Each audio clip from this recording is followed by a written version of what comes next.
everyone, let's continue our next section, section 3.2. Section 3.2 have two important theorems. The first theorem, theorem 3.3, Rolle theorem. Alright, the theorem said, let f be a continuous on a closed interval a, b, and differentiable on an open interval a, b. So if f of a equal to f of b, then there is at least one c in ab such that f prime of c equal to 0. So let's look at my example here. I have f of x is equal to x squared minus 5x plus 4, and is in closed interval 1, 4. So my a is 1, my b is 4.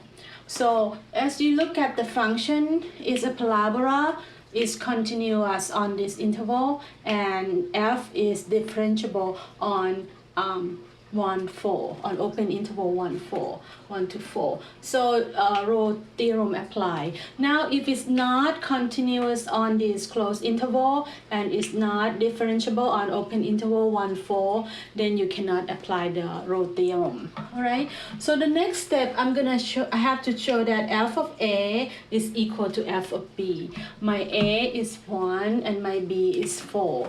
So f of 1 would be 1 squared minus 5 times 1 plus 4.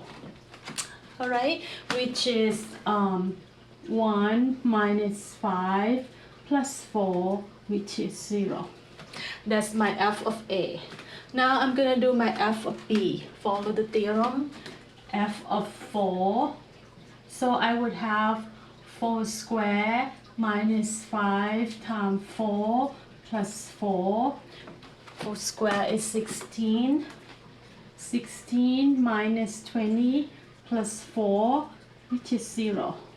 From here, you can see both of them equal to 0. So f of 1 is equal to f of 2. Alright. Oh, f of 1 equal to f of 4. Not 2, 4. Alright. So f of a equal to f of b.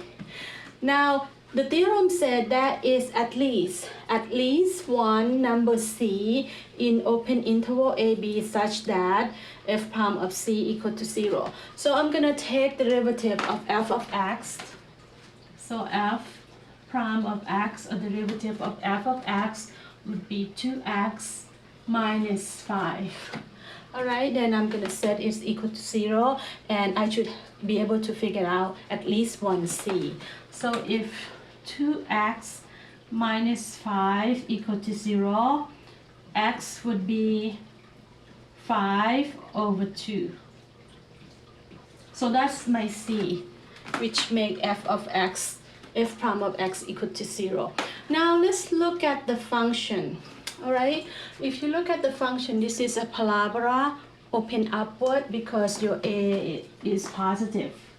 So it's going to be parabola open upward. So you're going to have a minimum point here, or the vertex. If you think of this point is the vertex, the tangent line is the horizontal line, which is the slope is equal to 0. And at this point, if you want to find the vertex of the x is negative b over 2a. Negative, my b is negative 5 over 2, my a is 1. So that is 5 over 2. Just to check that. Alright? So this is the vertex, and the tangent line here has slope of 0. Alright, so let's look at our next theorem.